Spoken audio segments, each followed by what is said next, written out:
NCERT class 9th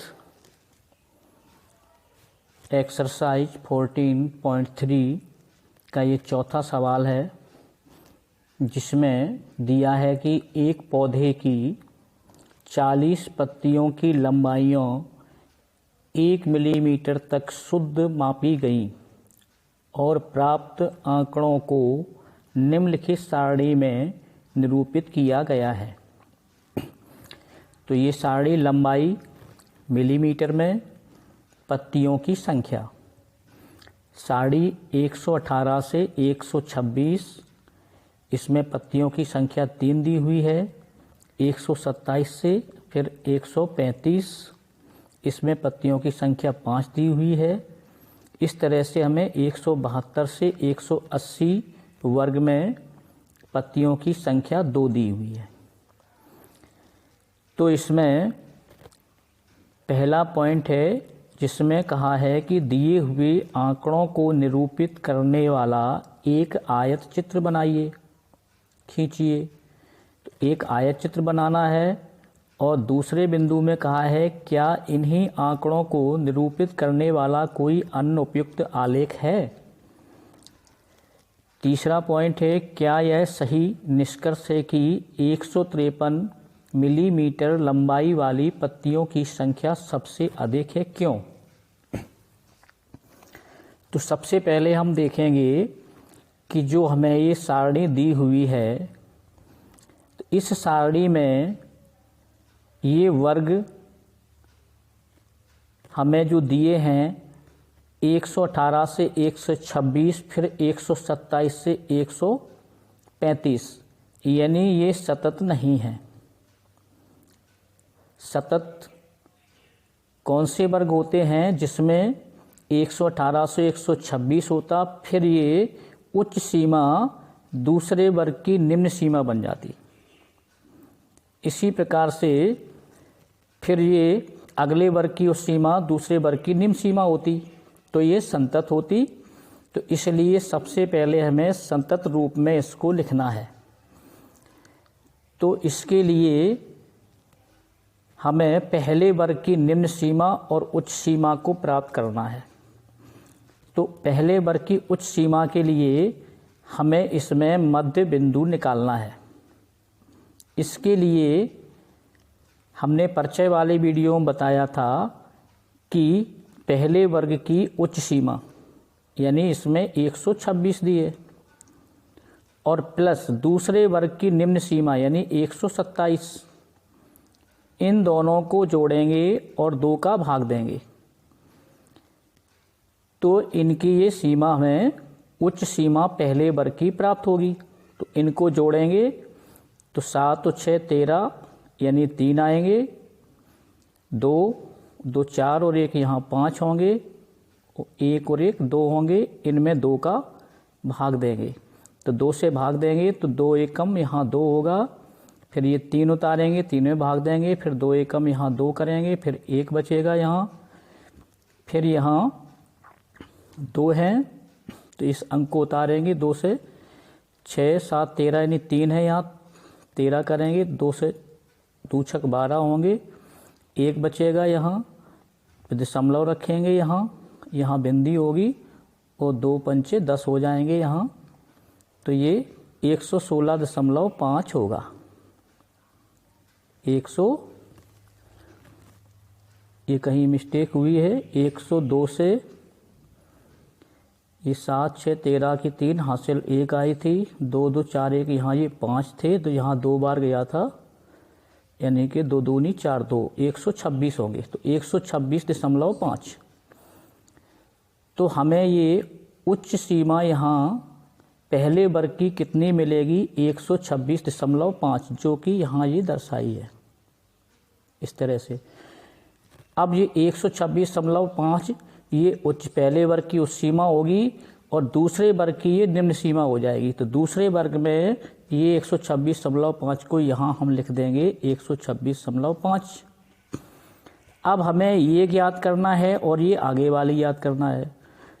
तो हम इसके पहले इसको निकालेंगे, दूसरे वर्ग की उच्च सीमा। तो फिर यही सिस्टम लागू होगा इसमें। कि दूसरे वर्ग की उच्च सीमा और तीसरे वर्ग की निम्न सीमा को जोड़ करके 2 का हम भाग देंगे।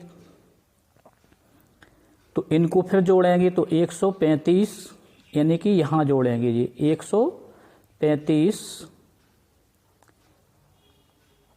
और इसमें जोड़ेंगे 136। तो 6 5 11 की 1 हासिल आएगी, 3 3 6 और 1 यहाँ 7 हो जाएंगे और 1 और 1 2 से ये 5 6 11 2 से 71 होंगे। इनको 2 से फिर भाग दे देंगे तो इनका भाग जाएगा 2 एकम 2 और 2 तिया 6 यहाँ 1 7 2 पंचे यहाँ 10 और दशमलव 2 पंचे 10 तो 135.5 होंगे। तो यहाँ दूसरी हमें मिल जाएगी 135.5 जो कि ये यहाँ अंकित है। अब देखेंगे यहाँ तो 135.5 ये मिल गई हमको और ये यहाँ 126.5 हो गई। तो 135.5 और 126.5 यानी 135.5 और 126.5 इन दोनों का अंतर निकालेंगे। तो ये 0 और ये 15 में से 6 जाएंगे तो 9 बचेंगी। तो इनका अंतर निकला 9। तो 9 होगा दोनों सीमाओं का अंतर। अब यदि हम अगली यहाँ जो प्राप्त कर लेंगे तो इसमें यदि 9 9 जोड़ते जाएंगे तो हमें अगली प्राप्त होती जाएगी। तो 35 से 135.5 हो गए तो 135.5 में 9 जोड़ देंगे तो 144.5 हो जाएंगे। इसमें 9 जोड़ देंगे तो 153.5 होंगे। इसमें 9 जोड़ेंगे तो 162.5 होंगे। इसमें जोड़ेंगे 162.5 में 9 तो 171.5 हो जाएंगे और 171.5 में जोड़ेंगे तो 180.5 हो जाएंगे। अब हमें ये पहली वाली और ज्ञात करना है कि 117.5 ये कैसे आए। तो अब इनमें यदि घटा देंगे दूसरी वाली में से यानी उच्च सीमा में से 9 यदि घटा देंगे तो हमें ये प्राप्त हो जाएंगे 117.5। तो 126.5 तो 126.5 में से हम 9 घटा देंगे तो ये 5 और 16 में से 9 जाएंगी तो 9 7 16 दशमलव तो ये मिल जाएंगी हमें 117।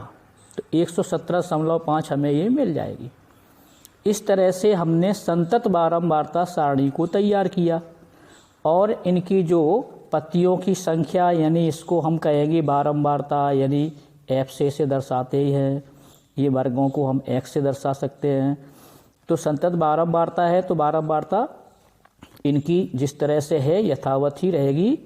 तो ये हमने ये संतत बारंबारता सारणी तैयार कर ली यानी पहले पॉइंट का ये आंसर हमारा हो चुका। अब हम इसका बनाएंगे आलेखी चित्र। इसके लिए चलेंगे हम आलेख पर। तो देखो यहाँ आपके सामने ये आलेखी चित्र अंकित है। तो इसमें सबसे पहले हम x और y 2 अक्ष लेंगे। तो एक ये x अक्ष हो गया और ये हमारा y अक्ष हो गया। तो इधर पत्तियों की संख्या अंकित कर दी और इधर हमने पत्तियों की लंबाई मिलीमीटर में ले ली। इनको चाहें तो ये हम इधर कर सकते हैं, पत्तियों की संख्या इधर कर सकते हैं। तो ये हमारा आयत चित्र है जो इस तरह से बन जाएगा, जो हमने पिछले प्रश्न में भी आपको बताया था इस तरह से बनेगा। या इस तरह से बना लो, जैसी सुविधा लगे जिसको उस तरह से जो भी छात्र बना सकता है। तो यहाँ देखिए पत्तियों की संख्या दर्शाई हमने। अब यहाँ संख्या हमें किस हिसाब से दर्शाना है ये ध्यान रखना है, उसकी शुरुआत कहाँ से हो अंत कहाँ हो। तो यहाँ हमने सारणी में देखा है कि सबसे कम संख्या 2 है, 2 के बाद फिर 3 है, फिर 5 है। इस तरह से 9 दिए हुए हैं पत्तियों की संख्या में। तो यदि हम 0 से 1 का अंतर मिल रहा है, 2 और 3 है, 1 का अंतर, तो अंतर 1 का सबसे कम अंतर 1 का पड़ रहा है। तो इसलिए हमें 0 1 2 3 क्रम इस तरह से रखना पड़ेगा, यानी 1 का ही अंतर लेके चलना पड़ेगा। और अधिकतम इसमें 12 है तो हमने यहाँ 13 तक यहाँ समान माप के अंतर, समान अंतर रख करके 13 तक अंकित कर देंगे y अक्ष को। और इधर x अक्ष को देखेंगे तो x अक्ष में 118 या 117.5 से शुरुआत है, तो इधर तो रह नहीं गया कुछ, जीरो, तो इधर जीरो है, तो इधर अंक हमें दिए नहीं है, इसलिए हमें यहाँ गैप छोड़ना है जो टूटी हुई लाइन दिख रही है। तो इसका मतलब है हमें 117 से आंकड़े दिए हुए हैं, पीछे नहीं दिए हुए हैं, तो पीछे हमने इस तरह से टूटी हुई लाइन इसमें बनाते हैं।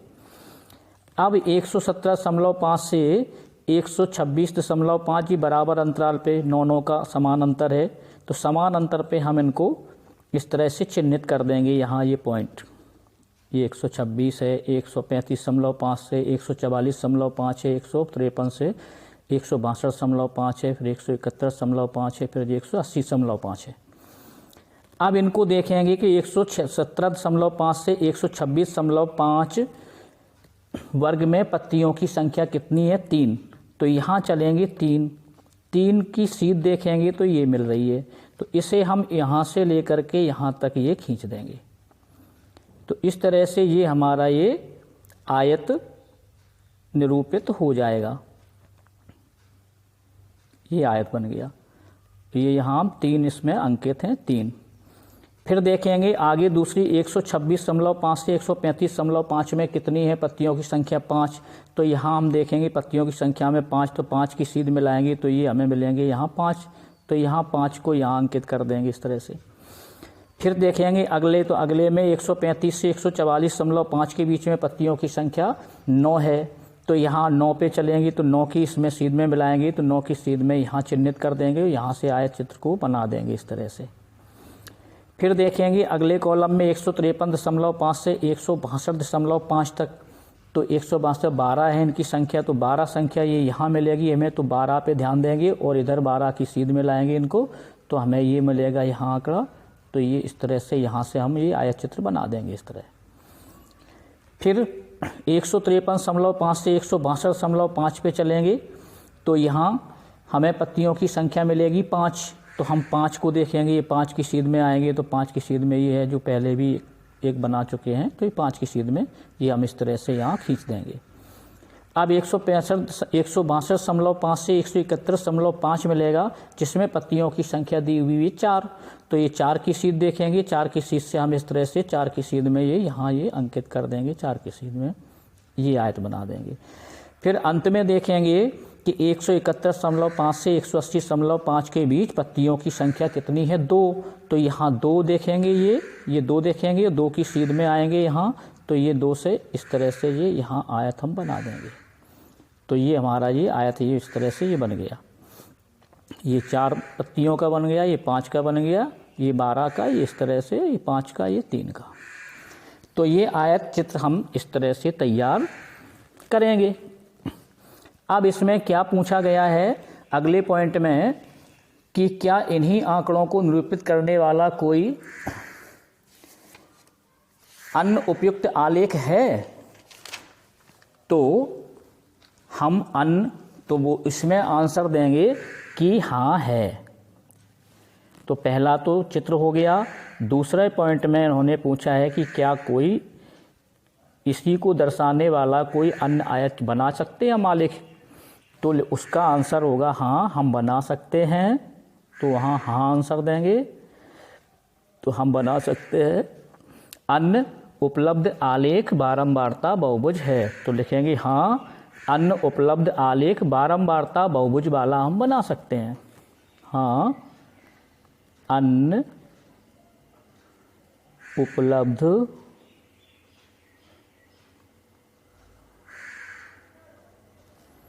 बारंबारता उपलब्ध आलेख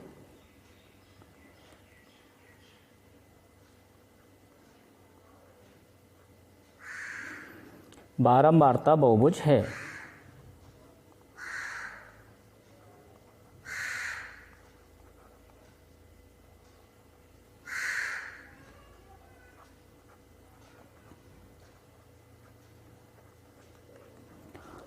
अब तीसरे पॉइंट पे चलेंगे, तो तीसरे पॉइंट में दिया हुआ था कि 153 मिलीमीटर लंबाई की सर्वाधिक संख्या पत्तियों की है, तो लिखेंगे ये गलत है, यानी ये सही नहीं है निष्कर्ष, तो लिखेंगे यहाँ की निष्कर्ष गलत है।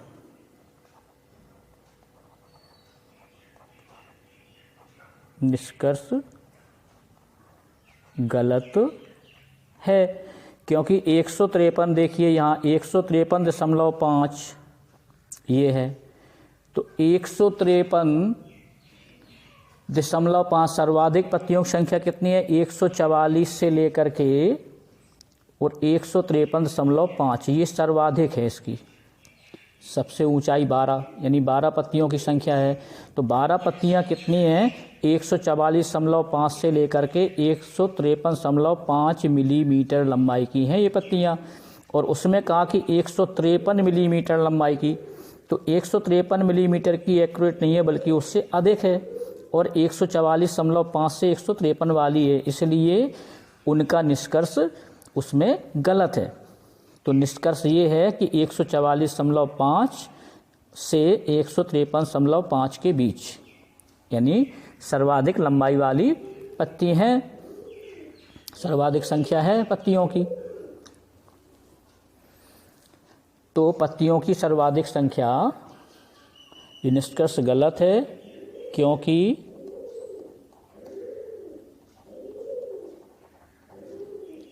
पत्तियों की सर्वाधिक संख्या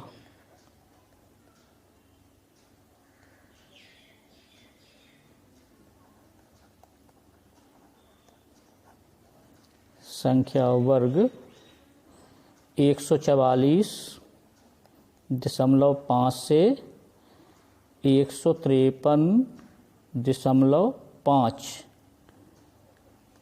के बीच है, सर्वाधिक संख्या इनके बीच है।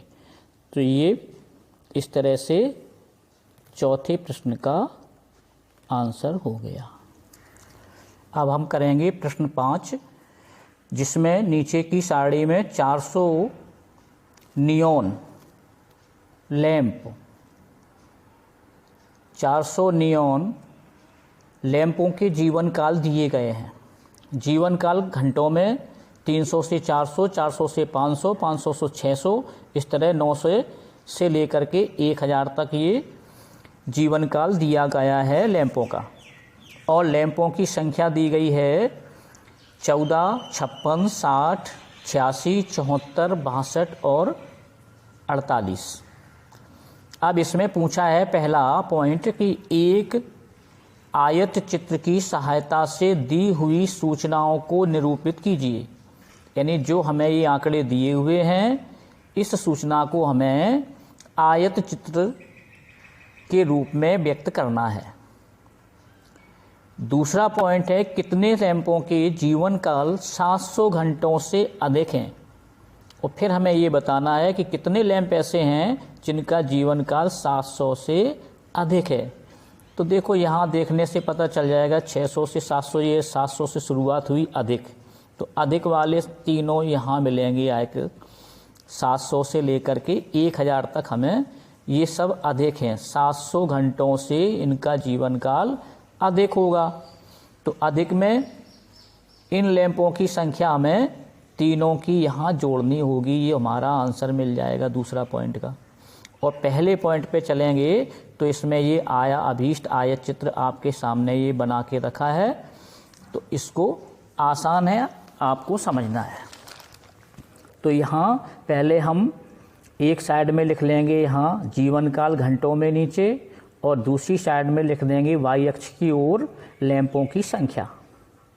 तो लैंपों की संख्या यहाँ देखेंगे कितने, सबसे कम 14 हैं, यानी 10 से अधिक हैं, तो 10 के अंतराल से हम यहाँ बना देंगे बराबर दूरी रख करके, 0 से 10, 10 से 20, 20 से 30, 40, 50, 60 से लेके 100 तक बना लेंगे, क्योंकि 100 से ये कमी है, 86 तक 74 तक है ये। और इधर हम 300 से शुरुआत हुई, तो देखो 0 से तो हुई नहीं है, इसलिए हम यहाँ टूटा हुआ कुछ भाग छोड़ देते हैं। तो 300 से 400, 400 से 500, 500 से 600, ये सतत रूप में हमें वर्ग दिया हुआ है। तो हम इस तरह से वर्ग यहाँ बना लेंगे समान अंतर रख के, 300 से 400, 400 से 500, 500 से 600, 600 से 700, 700 से 800, 800 से 900, 900 से 1000। अब यहाँ हम देखेंगे कि सबसे पहले हमें देखो 300 से 400, 300 से 400 के बीच में लैंपों की संख्या कितनी है? 14। तो यहाँ लैंपों की संख्या ये दी हुई है, तो 14 देखेंगे। यहाँ 10 और 20 के बीच में 14 मिलेंगे, 10 यानी 15 से एक कम यानी 14 लगभग यहाँ मिलेंगी। तो हमें इस सीध में यहाँ देखना है 14, और यहाँ से हम ये आयत चित्र यहाँ इस तरह से बना देंगे। तो ये 14 का बन गया आयत चित्र इस तरह, यहाँ 14 ऊपर इसमें अंकित कर देंगे। अब देखेंगे 400 से 500 के बीच में, तो 400 से 500 के बीच में लैंपों की संख्या कितनी है? 56 है। तो 56 यानी 50 से और 60 के बीच में, तो लगभग 56 यहाँ मिलेगा। तो हमें 56 की इस तरह से सीध मिला के या पटरी से हम सीध मिलाएंगे, नाप लेंगे उसमें कागज़ पेन में, तो यहाँ हमें 56 मिल जाएंगे। तो इसको 56 वाले को भी हम इस तरह से यहाँ अंकित कर देंगे, ये 56 वाला बन जाएगा ये। इसी प्रकार से देखेंगे अब 500 से 600 के बीच में, तो 500 से 600 के बीच में यहाँ लैंपों की संख्या 60 है। तो 60 तो एक्यूरेट देखो आपको यहाँ जी मिल गए, तो इनकी सीध लाएंगे, 60 की सीध लाएंगे, तो यहाँ ये 60 की सीध मिलेगी। ये 60 की सीध हो गई। तो इस तरह से ये 60 वाला बना देंगे हम चित्र। इनको चाहो तो कलर से भी हम अलग अलग दर्शा सकते हैं, वो छात्र जैसा उचित लगे वैसा कर सकते हैं। अब अगला देखेंगे, फिर अगला देखेंगे यहाँ जिसमें दिया है 700 से 800। तो 700 से 800 तक में कितने हैं? 74 हैं। तो हम यहाँ 74 की सीध इसमें मिलाएंगे, तो 74 की सीध ये मिलेगी, तो ये 74 वाला भी बन जाएगा। इसके पहले ये छूट गया 600 से 700 वाला। 600 से 700 वाले की संख्या कितनी थी? 86 थी। तो हम ये 86 की सीध यहाँ मिलाएंगे, 86 की सीध से यहाँ आयत चित्र बना देंगे। इसी प्रकार से हम आगे का देखेंगे जिसमें 800 से 900 तक है। इसमें पत्तियों की उनकी लैंपों की संख्या कितनी है? 62 यानी 62 है। तो 62 की सीध में रख करके ये आयत बना देंगे। और अगले में 900 से 1000 दिया हुआ है, तो उसमें लैंपों की संख्या 48 है। तो यहाँ 48 बना देंगे। अब दूसरे का आंसर हमें देना है, तो इस तरह से पहले पॉइंट का, पहले बिंदु का ये आयत चित्र बनाना था। तो ये आयत चित्र में सूचनाएं अंकित हो गई। अब दूसरे का आंसर होगा आपका, तो यहाँ दूसरा बिंदु लिख देंगे और दूसरे का आंसर अंकित कर देंगे कि यहाँ जीवन काल 700 घंटों से अधिक। तो 700 घंटों से अधिक जीवन काल यहाँ लिख देंगे, 700 से अधिक जीवन काल, 700 घंटों से अधिक।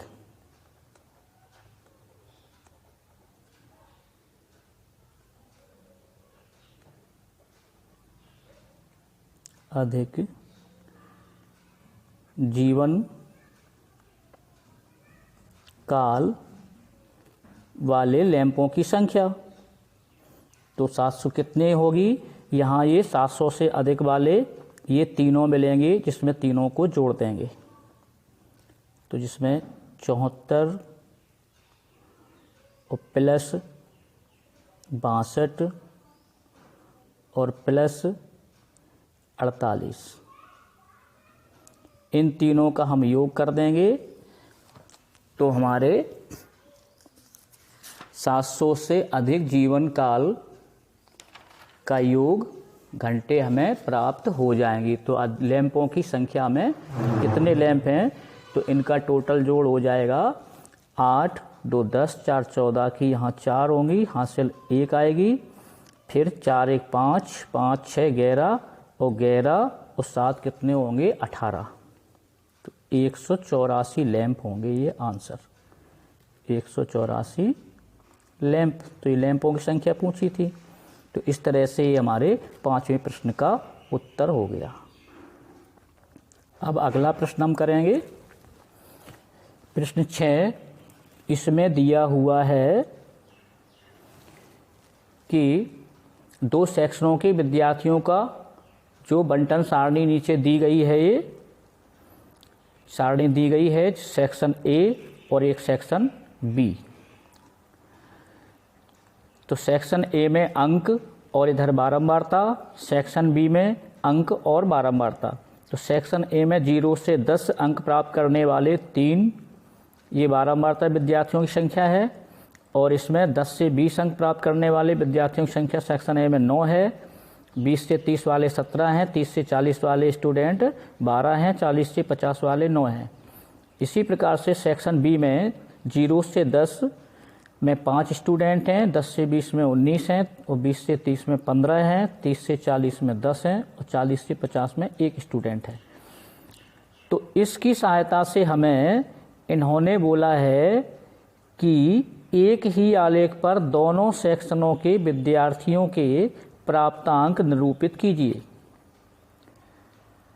तो बारंबारता बहुभुज बनाना है, हमें आकृति बनाना है जो बारंबारता बहुभुज की, वो एक ही आलेख में हमें दोनों को दर्शाना है और बताना है। इसका अध्ययन करके इन्होंने पूछा है कि दोनों सेक्शनों के निष्पादनों की तुलना कीजिए कि इनमें क्या हम निष्कर्ष निकाल सकते हैं कि विद्यार्थियों का किसका अंक की तुलनात्मक रूप से कौन अधिक, किस स्तर पे किसके अंक अधिक हैं। तो यहाँ देखो x अक्ष और y अक्ष ये लिया गया है। तो एक तरफ हम करेंगे प्राप्त अंक, दोनों सेक्शनों के लिए बनाना है। तो अधिकतम अंक देखेंगे इसमें कहाँ तक है कि अंक ये हैं 40 से 50 तक, 40 से 50 तक। तो हम 50 से 60 तक थोड़ा बढ़ा के लिख लेंगे जिससे कि हमारा जो ग्राफ अच्छा दिखे। और इधर देखेंगे इनकी बारंबारता, तो बारंबारता यानी कि दोनों सेक्शनों की बारंबारता के लिए अधिकतम बारंबारता कितनी है, 19 तक है, तो हम 20 तक इसमें लिख देंगे। और अंतर देखेंगे इसमें 1 है उसमें 3 है, तो दोनों के बीच में 2 का अंतर है, तो कम से कम 2 का अंतर होना चाहिए। तो 0 से 2, 2 से 4, 6, इस तरह से 2 के अंतर से हम 20 तक यहाँ समान रूप से बना देंगे। अब यहाँ इसके पहले वाले वर्ग पे चलेंगे तो 0 से 10 अंक हैं। 0 से 10 अंक वाले कितने विद्यार्थी हैं? 3। 0 से 10 अंक प्राप्त करने वाले 3 स्टूडेंट हैं सेक्शन ए में। तो यहाँ सेक्शन ए के लिए हम पहले ग्राफ बनाएंगे। जो ये पतली लाइन वाला है सेक्शन ए का है और जो बड़ी लाइन का है सेक्शन, जो मोटी लाइन से दर्शाया गया वो सेक्शन बी का है। तो यहाँ 0 से 3 पे चलेंगे। तो 0 से 10 पे संख्या है 3, तो 2 के बाद यहाँ 3 मिलेगा, तो यहाँ 3 इस तरह से बिंदु अंकित कर देंगे। फिर ये 3 का बिंदु हो गया इस तरह।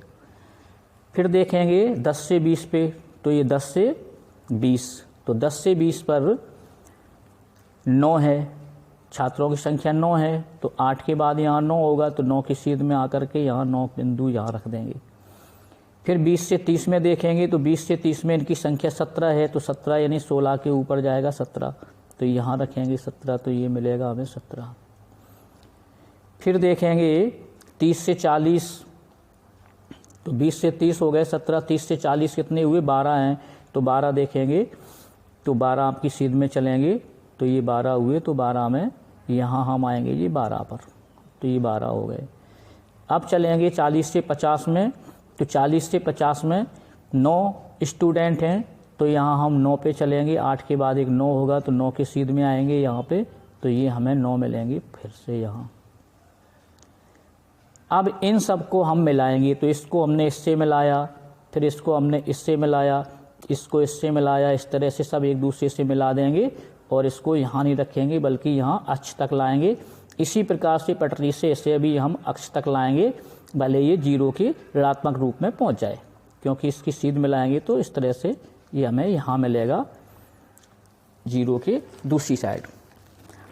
अब चलेंगे हम दूसरे सेक्शन में जिसमें 0 से 10 है। 0 से 10 में संख्या कितनी है? 5 है, तो 5 संख्या है। 0 से 10 से 4, 5 के बीच में 0 से 10 में 5 है, तो यहाँ ये 5 अंकित कर देंगे, ये कर देंगे हम दूसरे के लिए। और फिर 10 से 20 है, 10 से 20 में 19 है, तो 19 यहाँ मिलेगा, 18 के ऊपर ये 19 मिलेगा, तो 19 को हम यहाँ कर देंगे, 19 अंकित इस यहाँ बिंदु रख देंगे।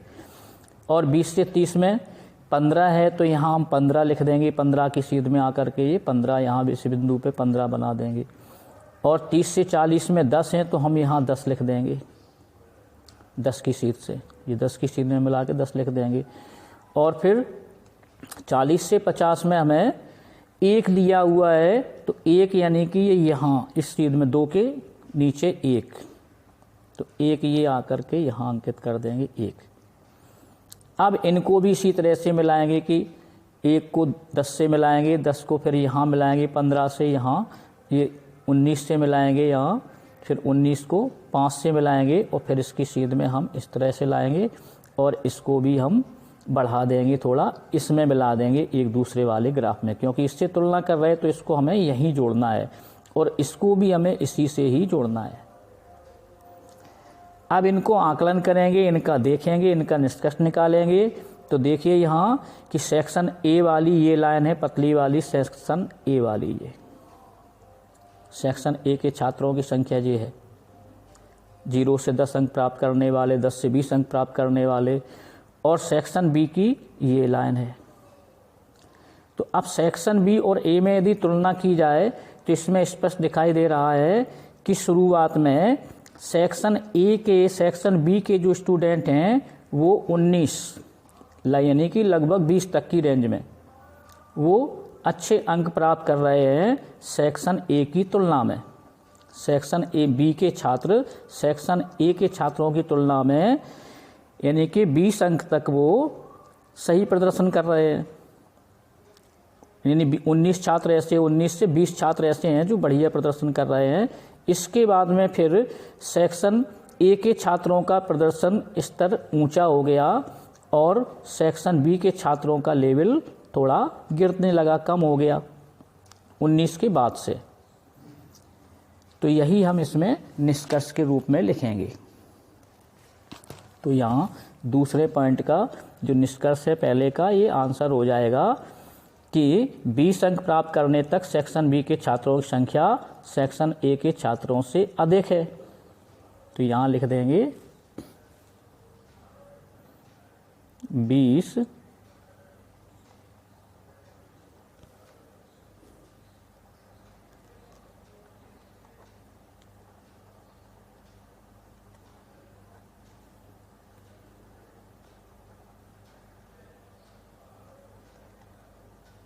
सेक्शन ए के छात्रों की संख्या सेक्शन बी के छात्रों से अधिक है। इसके बाद ए की छात्र संख्या अधिक हो जाती है, फिर इसके बाद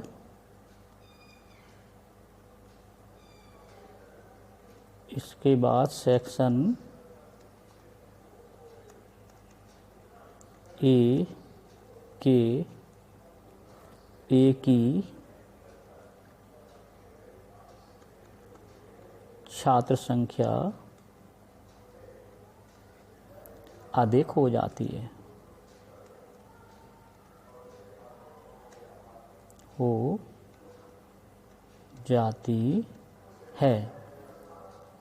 तो ये प्रश्न 6 का हल हो गया आंसर।